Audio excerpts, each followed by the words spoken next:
All right, so sorry about the quick change there. Having just trying to get this done here. There's a lot going on. So this lesson is on graphing radical functions. It's the second lesson in this unit that we're doing. We did inverses yesterday and talked kind of about just about verifying inverses, right? And so now we're going to actually take something that's sort of an application of an inverse, right? So it kind of flows into this.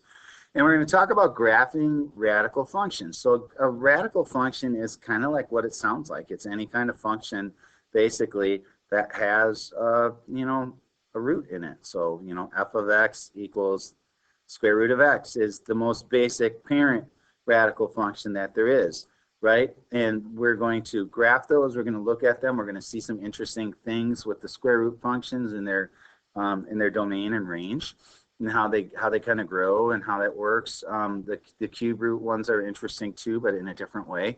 And so pretty much the lesson's just going to be sort of about going through and sort of discovering this stuff as we go. We're going to use Desmos, so kind of more of a, even though you're watching it, more of a hands-on kind of thing that we're doing here.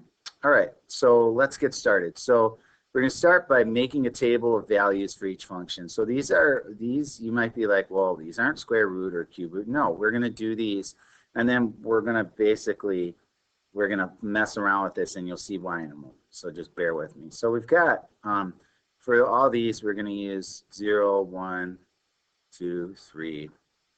All right. So to find my y, right, you square whatever x is, right? So this becomes 0 times 0, which is 0. Right? It's easy enough. 1 times 1 gives you 1. 2 times 2 gives you 4. And then 3 squared, or 3 times 3, gives you 9, right? So this is this, all right? And then we'll do the same thing with the cube function. So we got 0, 1, 2, and 3. These things grow a lot faster. So we have 0 times 0 times 0, which is 0. And then we have 1 cubed, right, which is 1. 2 cubed is 2 times 2 times 2, right, and that's 8.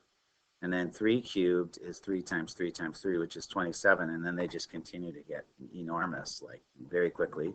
All right, and now it says find the inverses of the functions. All right, so the inverse of this. All right, so let's remember, what do we do to find the inverse? Well, first step is we're going to go y equals x squared. We change this f of x to y. Second step is switch x and y. So we get x equals y squared. And then the third step is solve for y, right?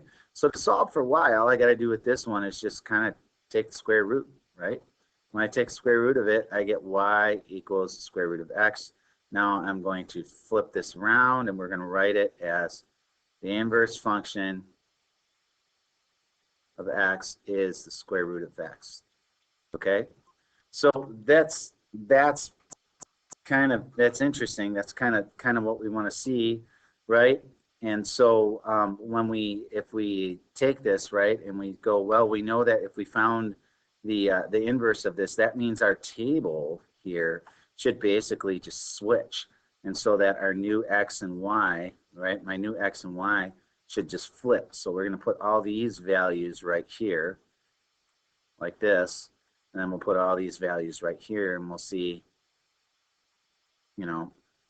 and does that actually work? Well, if we put 0 in there, square root of 0 is 0. Put 1 in, square root of 1 is 1. 4, square root of 4 is 2, because 2 times 2 is 4. Square root of 9 is 3, right? So yeah, that works, right? And so let's do the same thing with the cubic function. So let's turn this, let's do it over here so we can put the table next to it. So we have y equals x to the third power, right? Next step is to replace or swap x and y with each other. And then we take the cube root of both sides to get y by itself. So you get y equals the cube root of x.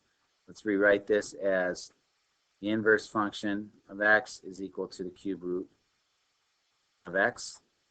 And then our new table for our function, right, is going to be, we'll say this is f inverse of x equals this, right?